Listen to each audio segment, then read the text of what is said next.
जय हिंद दोस्तों, एक बार फिर से स्वागत है आपका हमारे यूट्यूब चैनल गोल इंडियन आर्मी में। दोस्तों, जैसा कि आपको पता है कि हम वुमेन मिलिट्री पुलिस के रिटन एग्ज़ाम की तैयारी करा रहे हैं, जिसमें हमें आपका बहुत ही अच्छा सहयोग मिल रहा है। इसलिए हमने यह निश्चित किया है कि अब से हम आपको वीक में स्टडी की 2 वीडियो प्रोवाइड कराएंगे, जिससे आपकी तैयारी और भी बेहतर ढंग से हो पाएगी।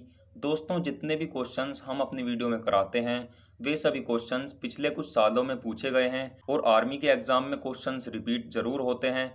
इसलिए आप इन सभी क्वेश्चंस को अपनी कॉपी में लिख कर रख लीजिए और जब भी आपका एग्जाम हो तो इन क्वेश्चंस को एक बार जरूर पढ़ के जाइए, क्योंकि जितने भी क्वेश्चंस हम करा रहे हैं इनमें से 5 से 10 क्वेश्चन आपको आपके पेपर में रखे मिलेंगे। तो चलिए दोस्तों, अब हम अपने क्वेश्चन पेपर को सॉल्व कर लेते हैं। दोस्तों, हमारा सबसे पहला क्वेश्चन है कि विश्व स्वास्थ्य दिवस कब मनाया जाता है, यानी कि वर्ल्ड हेल्थ डे कब मनाया जाता है। इसका ऑप्शन है 7 अप्रैल, 7 मई, 1 अप्रैल या 1 मई। तो दोस्तों, इसका जो सही आंसर हो जाएगा वो हो जाएगा 7 अप्रैल। जो विश्व स्वास्थ्य दिवस होता है वो 7 अप्रैल को मनाया जाता है। तो option number A is right answer. दोस्तों, हमारा नेक्स्ट क्वेश्चन है कि असहयोग आंदोलन किस वर्ष में गांधी जी ने शुरू किया था, यानी कि जो गांधी जी द्वारा असहयोग आंदोलन शुरू किया गया था वो कौन से सन में हुआ था। तो इसमें हमारे ऑप्शन है 1919 में, 1920 में, 1922 में या फिर 1940 में। तो दोस्तों, इसका जो सही आंसर हो जाएगा वो हो जाएगा 1920 में। दोस्तों, आप इन सभी क्वेश्चंस को अपनी कॉपी में लिखते रहिए, ये क्वेश्चन बहुत ही इंपॉर्टेंट हैं, ये आपके बाद में काम आएंगे। दोस्तों, हमारा नेक्स्ट क्वेश्चन है कि कयक इनमें से किससे संबंधित है। ऑप्शन है आदिवासी उपकरण, नाव, समुद्री जहाज या फिर हथियार। तो दोस्तों, इसका जो सही आंसर हो जाएगा वो हो जाएगा नाव। जो बोट होती है उसे कयक भी बोलते हैं। तो option number B is right answer. हमारा नेक्स्ट क्वेश्चन है कि नासिक किस नदी के तट पर स्थित है। ऑप्शन है कृष्णा नदी, नर्मदा नदी या गोदावरी नदी या इनमें से कोई नहीं। तो दोस्तों, इसका जो सही आंसर हो जाएगा वो हो जाएगा ऑप्शन नंबर सी, गोदावरी नदी। हमारा नेक्स्ट क्वेश्चन है कि भारत का एकमात्र जल प्रशिक्षण जहाज है। ऑप्शन है INS Tarangini, INS Virat, INS Garuda या इनमें से कोई नहीं। तो दोस्तों, हमारा जो इसमें सही आंसर है वो है INS तरंगिनी, यानी कि option number A is right answer. हमारा नेक्स्ट क्वेश्चन है कि दुनिया की सबसे लंबी नदी अमेजोन कहाँ से बहती है। ऑप्शन है दक्षिण अमेरिका, उत्तरी अमेरिका, अफ्रीका या फिर यूरोप। तो दोस्तों, इसका जो सही आंसर हो जाएगा वो हो जाएगा दक्षिण अमेरिका। जो दुनिया की सबसे लंबी नदी है जो अमेजन है वो दक्षिण अमेरिका से बहती है। हमारा नेक्स्ट क्वेश्चन है कि कौन सा दस्तावेज भारत की आधिकारिक भाषाओं का विवरण रखता है। ऑप्शन है 9वां, 11वां, 8वां या इनमें से कोई नहीं। तो इसका जो सही आंसर है वो हो जाएगा 8वां, यानी कि option number C is right answer. दोस्तों, हमारा जो नेक्स्ट क्वेश्चन है वो है कि भारतीय सेना में कमानों की संख्या कितनी है। दोस्तों, ये क्वेश्चन आपके लिए बहुत ही इंपॉर्टेंट है, क्योंकि ये ज़्यादातर रिपीट होता है और आपको पता होना चाहिए कि जो इंडियन आर्मी है उसमें कितनी कमांड है। तो मैं आपको बता दूं कि उसमें 7 कमान है। तो इसका जो सही आंसर हो जाएगा वो हो जाएगा ऑप्शन नंबर बी, यानी कि option number B is right answer. दोस्तों, हमारा नेक्स्ट क्वेश्चन है कि जिम कॉर्बेट राष्ट्रीय उद्यान कहाँ स्थित है, कि जो जिम कॉर्बेट नेशनल पार्क है वो कहाँ पर है। ऑप्शन है उत्तर प्रदेश में, झारखंड में, छत्तीसगढ़ में या फिर उत्तराखंड में। तो दोस्तों, इसका जो सही आंसर हो जाएगा वो हो जाएगा उत्तराखंड में, क्योंकि जिम कॉर्बेट राष्ट्रीय उद्यान उत्तराखंड में स्थित है। दोस्तों, हमारा नेक्स्ट क्वेश्चन है कि सऊदी अरब की मुद्रा क्या है। ऑप्शन है दीनार, लीरा, रियाल या फिर इनमें से कोई नहीं। तो दोस्तों, इसका जो सही आंसर हो जाएगा वो हो जाएगा ऑप्शन नंबर सी, यानी कि रियाल। तो जो ऑप्शन नंबर सी है वो इसका सही आंसर हो जाएगा। दोस्तों, हमारा नेक्स्ट क्वेश्चन है कि स्वतंत्र भारत की पहली महिला गवर्नर थी। ऑप्शन है विजय लक्ष्मी पंडित, शीला दीक्षित, सरोजनी नायडू या इनमें से कोई नहीं। तो दोस्तों, मैं आपको बता दूं कि ये क्वेश्चन भी सबसे ज़्यादा बार रिपीट होता है, इसलिए आप इस क्वेश्चन को भी बिल्कुल याद कर लीजिए। इसका जो सही आंसर है वो हो जाएगा सरोजनी नायडू। जो सरोजनी नायडू जी थी वह स्वतंत्र भारत की पहली महिला गवर्नर थी। दोस्तों, हमारा नेक्स्ट क्वेश्चन है कि गाइड पुस्तक के लेखक कौन है। ऑप्शन है VS नायपाल, RK नारायण, टैगोर या चार्ल्स डिकेंस। तो दोस्तों, इसका जो सही आंसर हो जाएगा वो हो जाएगा RK नारायण। जो RK नारायण जी थे उन्होंने ही गाइड पुस्तक को लिखा था, वही गाइड पुस्तक के लेखक हैं। तो option number B is right answer. हमारा नेक्स्ट क्वेश्चन है कि सशस्त्र बल के सर्वोच्च कमांडर हैं। दोस्तों ये क्वेश्चन भी सबसे ज़्यादा बार रिपीट होता है और ये आपको पता ही होना चाहिए, और शायद इस क्वेश्चन का आंसर आपको पहले ही पता होगा। तो इसका जो सही आंसर है वो है राष्ट्रपति। जो सशस्त्र बलों के कमांडर होते हैं, जो सर्वोच्च कमांडर होते हैं, वो राष्ट्रपति जी होते हैं। दोस्तों हमारा अगला क्वेश्चन है कि पानीपत की पहली लड़ाई किन के बीच लड़ी गई थी। ऑप्शन है पृथ्वीराज चौहान और मोहम्मद गौरी, बाबर और इब्राहिम लोदी, नादिर शाह और मोहम्मद शाह, क्लाइव और सिराजुद्दौला। तो दोस्तों इसका जो सही आंसर हो जाएगा वो हो जाएगा ऑप्शन नंबर बी, यानी कि बाबर और इब्राहिम लोदी। जो पानीपत की पहली लड़ाई थी वो बाबर और इब्राहिम लोदी के बीच लड़ी गई थी। दोस्तों इसके बाद हमारा नेक्स्ट क्वेश्चन है कि मलेरिया किसके कारण होता है। ऑप्शन है जीवाणु, प्रोटोजोआ, वायरस या कवक। तो दोस्तों इसका भी आंसर आपको पता होना चाहिए। इसका जो सही आंसर है वो हो जाएगा प्रोटोजोआ, क्योंकि जो मलेरिया होता है वो प्रोटोजोआ के कारण होता है। हमारा नेक्स्ट क्वेश्चन है कि बांझ विरोधी विटामिन का नाम क्या है। ऑप्शन है vitamin E, vitamin A, vitamin के या फिर विटामिन डी। तो इसका जो सही आंसर हो जाएगा वो हो जाएगा ऑप्शन नंबर ए, यानी कि विटामिन ई। जो बांझ विरोधी विटामिन होता है वो विटामिन ई होता है। दोस्तों हमारा नेक्स्ट क्वेश्चन है कि कार्य, बल और विस्थापन के बीच का संबंध बताइए। तो इसके ऑप्शन है W बराबर F into S, W equal to F by S, W equal to F minus S, W equal to F plus S. तो दोस्तों ये साइंस में आपने पढ़ाई होगा 10th या 9th क्लास में। ये काफ़ी आसान क्वेश्चन है। इसका जो सही आंसर हो जाएगा वो हो जाएगा W बराबर F इंटू एस, यानी कि option number A is right answer. दोस्तों हमारा नेक्स्ट क्वेश्चन है कि कौन सा रसायन पौधों से प्राप्त होता है। ऑप्शन है कुनैन, एस्पिरिन, इंसुलिन या इनमें से कोई नहीं। तो इसका जो सही आंसर है वो हो जाएगा कुनैन। जो कुनैन होता है वो पौधों से प्राप्त होता है। हमारा नेक्स्ट क्वेश्चन है कि सिस्मोग्राफ से क्या मापा जाता है। दोस्तों ये क्वेश्चन भी आपके लिए काफ़ी इंपॉर्टेंट है, क्योंकि ये क्वेश्चन भी काफ़ी बार रिपीट हुआ है। तो इसका जो सही आंसर हो जाएगा वो हो जाएगा भूकंप। जो भूकंप नापने का जो मीटर होता है उसे सिस्मोग्राफ कहते हैं। हमारा नेक्स्ट क्वेश्चन है कि कौन सी गैस सोडा को तैयार करने में इस्तेमाल की जाती है। यानी कि जो सोडा होता है, जो बोतल में सोडा आता है, उसे बनाने के लिए कौन सी गैस का उपयोग किया जाता है। ऑप्शन है sulphur, carbon dioxide, carbon monoxide या फिर कार्बन। तो इसका जो सही आंसर हो जाएगा वो हो जाएगा कार्बन डाइऑक्साइड। जो CO2 गैस होती है उसी से सोडा को तैयार किया जाता है। हमारा नेक्स्ट क्वेश्चन है कि इनमें से कौन एक अदिश मात्रा है। ऑप्शन है गति, बल, त्वरण या इनमें से कोई नहीं। तो इसका जो सही आंसर हो जाएगा वो हो जाएगा गति। जो गति होती है वो एक अदिश मात्रा होती है। दोस्तों हमारा अगला क्वेश्चन है कि हीमोग्लोबिन का मुख्य घटक है, यानी कि जो हीमोग्लोबिन होता है उसका मुख्य घटक क्या होता है। इसमें ऑप्शन है प्रोटीन, लोहा, मोटापा या विटामिन। तो दोस्तों इसका भी आंसर आपको पता ही होना चाहिए। इसका सही आंसर है लोहा। जो हीमोग्लोबिन का मुख्य घटक होता है वो लोहा होता है। हमारा नेक्स्ट क्वेश्चन है कि एक जीव की संरचनात्मक और कार्यात्मक इकाई को क्या कहा जाता है। तो हमारा ऑप्शन है ऊतक, यानी कि टिश्यू, कोशिका, अंग या अंग प्रणाली।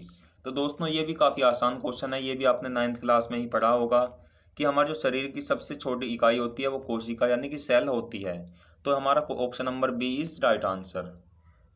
दोस्तों हमारा अगला क्वेश्चन है कि मानव शरीर में रक्त किस में शुद्ध होता है। दिल में, गुर्दे में, फेफड़े में या जिगर में। तो दोस्तों आपको पता ही होगा कि हमारा जो ब्लड होता है वो साफ कहाँ पर होता है, क्योंकि हार्ट में तो होगा नहीं, क्योंकि हार्ट तो हमारे ब्लड को पंप करता है। तो जो हमारे ब्लड को साफ करने का वाला अंग होता है वो गुर्दा होता है, यानी कि किडनी होता है। इसलिए हमारा जो सही आंसर है वो गुर्दा यानी कि किडनी हो जाएगा। Option number B is right answer. दोस्तों हमारा अगला क्वेश्चन है कि किन गैसों की उपस्थिति के कारण अम्ल वर्षा होती है। दोस्तों ये क्वेश्चन भी आपने 9th या 10th में पढ़ा होगा कि जो एसिड रेन होती है वो किसके कारण होती है। इसमें हमारा ऑप्शन है कि NO2 SO2, CO CO2, O3 O2, NH3 SO2। तो दोस्तों इसमें जो हमारा सही आंसर हो जाएगा वो हो जाएगा ऑप्शन नंबर ए, यानी कि NO2 और SO2। जो NO2 और SO2 गैस होती हैं वो अम्लीय वर्षा का मुख्य कारण होती हैं।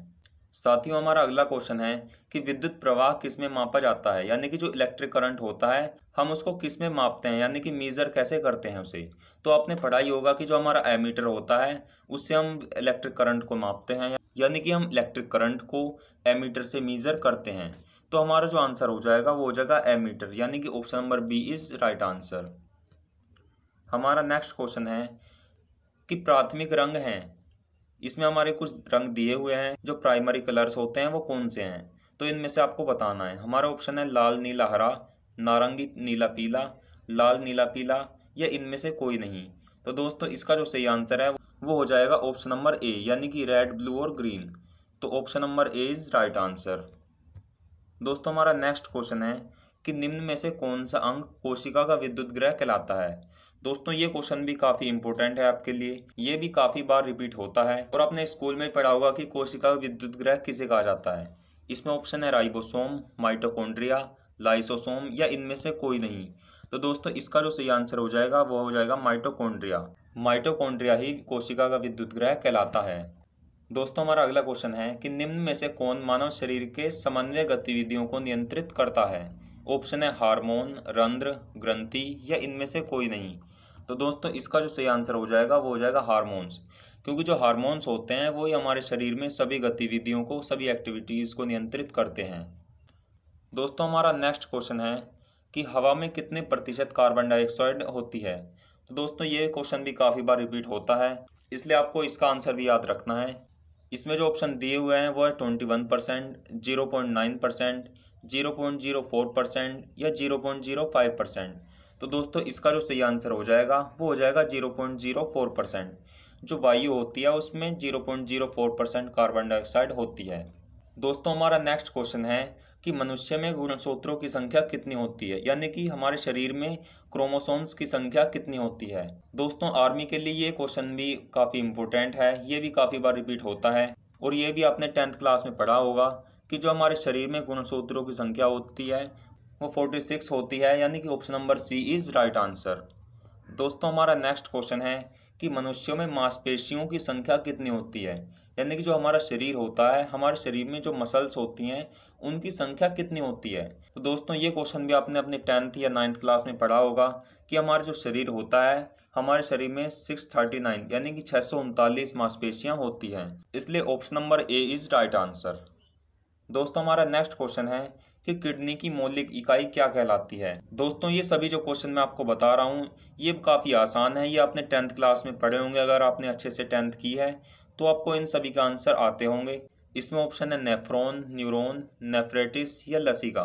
तो दोस्तों इसका जो सही आंसर हो जाएगा वो हो जाएगा नेफ्रॉन। जो किडनी की मौलिक इकाई यानी कि जो सबसे छोटी इकाई होती है वो नेफ्रॉन होती है। दोस्तों हमारा नेक्स्ट क्वेश्चन है कि कौन सा जीवाणु दूध को दही में परिवर्तित करता है, यानी कि दूध को दही बनाने के लिए कौन से बैक्टीरिया का उपयोग किया जाता है।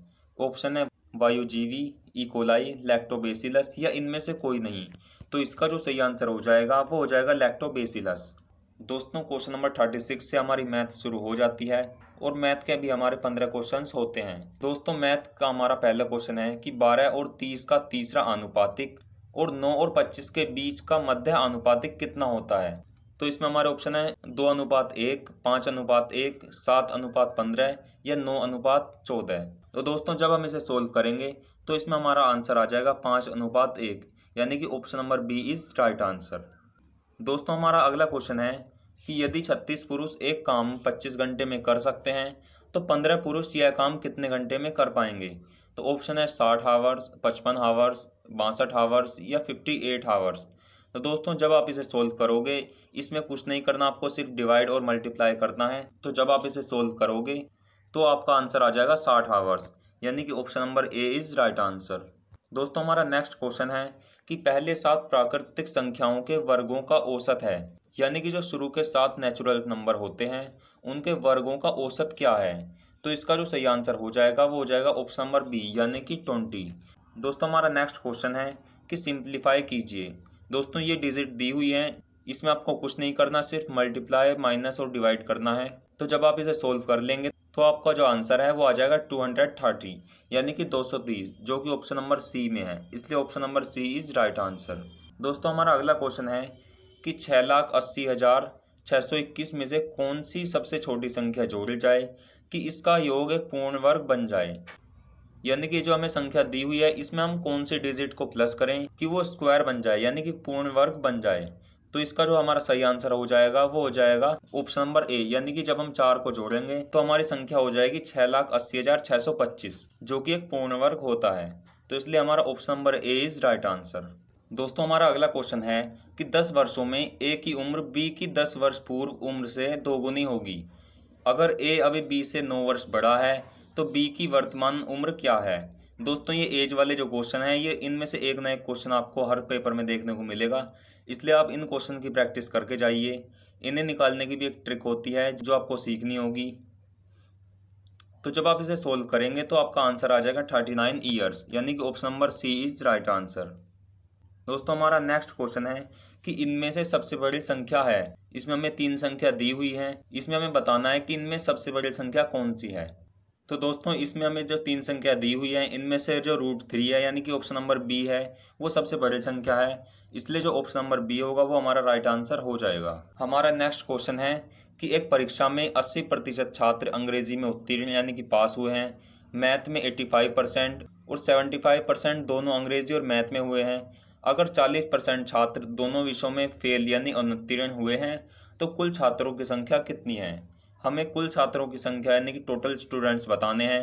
तो दोस्तों जब हम इसे सोल्व करेंगे तो हमारा आंसर आ जाएगा 400, यानी कि जो 400 है वो टोटल संख्या है, टोटल स्टूडेंट हैं, इसलिए option number A is right answer. दोस्तों हमारा नेक्स्ट क्वेश्चन है कि 6.46 का आंशिक रूप क्या है। इसमें हमें 4 ऑप्शन दिए हुए हैं जिसमें से हमें इसका आंशिक रूप बताना है। तो दोस्तों इसका जो सही आंसर हो जाएगा वो हो जाएगा ऑप्शन नंबर डी, यानी कि 649/100, इसलिए option number D is right answer. दोस्तों हमारा नेक्स्ट क्वेश्चन है कि 2/3, 8/9, 64/81 और 10/27 का महत्तम समापवर्ती यानी कि HCF इन सभी का हमें निकालना है। तो जब आप HCF निकालोगे तो हमारा जो आंसर आ जाएगा वो आ जाएगा 2/81। दोस्तों आपको HCF निकालना तो आता ही होगा, काफ़ी आसान है। LCM और HCF आपको आने चाहिए निकालने। जब आप इसे सोल्व कर लोगे तो हमारा आंसर आ जाएगा 2/81, यानी कि option number B is right answer. दोस्तों हमारा अगला क्वेश्चन है कि एक कार 108 किलोमीटर प्रति घंटे की चाल से चल रही है तो 15 सेकंड में वह कितनी दूरी तय करेगी। तो दोस्तों जो 108 किलोमीटर है इसको आप सबसे पहले मीटर में चेंज करेंगे और जो घंटे हैं उसे आप सेकंड में, यानी कि 1 घंटे में 3600 सेकंड होते हैं। तो जब आप 3600 सेकंड को मीटर से डिवाइड करोगे और 15 से मल्टीप्लाई करने के बाद जो आपका आंसर आ जाएगा तो आपका आंसर आ जाएगा 450 मीटर। तो इसलिए option number C is right answer. दोस्तों हमारा नेक्स्ट क्वेश्चन है कि किसी राशि पर प्रतिवर्ष 8% ब्याज की दर से 6 साल के बाद उस राशि का आधा है, वह राशि क्या है। तो दोस्तों इस क्वेश्चन में हमें पूरी इन्फॉर्मेशन नहीं दे रखी है, इसलिए हमारा जो आंसर हो जाएगा वो हो जाएगा ऑप्शन नंबर डी, यानी कि अपर्याप्त जानकारी, क्योंकि ये हमारा क्वेश्चन बिल्कुल कंप्लीट नहीं है, आधा ही क्वेश्चन हमें दे रखा है। दोस्तों हमारा अगला क्वेश्चन है कि अगर एक वृत्त की त्रिज्या में 75% की वृद्धि हुई है तो इसकी परिधि में कितनी वृद्धि होगी। तो दोस्तों आपको पता ही होगा कि जो एक वृत्त की त्रिज्या जिसे हम r से डिफाइन करते हैं और जो वृत्त की परिधि होती है वो 2πr होती है। तो जब आप इसे सोल्व करोगे तो आपका आंसर आ जाएगा 75%, यानी कि ऑप्शन नंबर जो सी है वो आपका सही आंसर हो जाएगा। दोस्तों हमारा अगला क्वेश्चन है कि sin θ/cos θ = 1 है तो जो थीटा का मान है वो क्या होगा। दोस्तों आपने sin θ cos θ का जो एक ग्राफ होता है उसको याद करा होगा, आपने 10th क्लास में जो ट्रिग्नोमेट्री है उसमें याद किया होगा वो, तो आपको पता होगा कि sin 45 और cos 45 का मान जो होता है वो सेम होता है और जब हम उसे डिवाइड करेंगे तो हमारा आंसर 1 आएगा, इसलिए जो हमारा आंसर हो जाएगा वो हो जाएगा ऑप्शन नंबर सी, यानी कि 45 जो है वो थीटा का मान हो जाएगा, इसलिए option number C is right answer. दोस्तों हमारा नेक्स्ट और लास्ट क्वेश्चन है कि एक गोलार्ध का घुमावदार सतह क्षेत्र क्या है, यानी कि इसमें आपसे सीधा सीधा फॉर्मूला पूछा है और जो आपने 10th में याद किया होगा कि जो हेमिस्फेयर होता है उसका फॉर्मूला क्या होता है, तो आपने याद किया होगा कि 2πr² जो होता है वो उसका फॉर्मूला होता है, इसलिए ऑप्शन नंबर बी यानी कि 2πr² इज राइट आंसर। दोस्तों आज के सभी क्वेश्चंस हमारे कंप्लीट हो चुके हैं, इनमें से कुछ क्वेश्चन आपको 100% आपके पेपर में देखने को मिलेंगे, इसलिए आप इन सभी क्वेश्चंस को अपनी कॉपी में लिखिए और याद कर लीजिए और हमें कमेंट में ज़रूर बताइए कि आपने कितने क्वेश्चन सही किए हैं और कितने क्वेश्चन गलत किए हैं। दोस्तों हम जितने भी क्वेश्चन पेपर कराते हैं इससे आपको अपनी तैयारी पता लग जाती है कि आपने कितनी तैयारी कर रखी है और आप एग्ज़ाम के लिए कितने तैयार हैं। दोस्तों अगर वीडियो अच्छी लगे तो लाइक कीजिए और अगर आपको इसी तरह की और वीडियो चाहिए तो हमें कमेंट करके ज़रूर बताइए। अगर आपका और ज़्यादा सहयोग मिला तो हम चाहते हैं कि हम स्टडी की वीडियो डेली प्रोवाइड कराएं। अगर आप चाहते हैं कि हम अपने चैनल पर स्टडी की वीडियो डेली प्रोवाइड कराएं तो आप हमें कमेंट में ज़रूर बताइए और अगर आपने अभी तक हमारे चैनल को सब्सक्राइब नहीं किया है तो चैनल को भी सब्सक्राइब कर लीजिए। तो दोस्तों मिलते हैं फिर एक नई वीडियो में, तब तक के लिए जय हिंद जय भारत।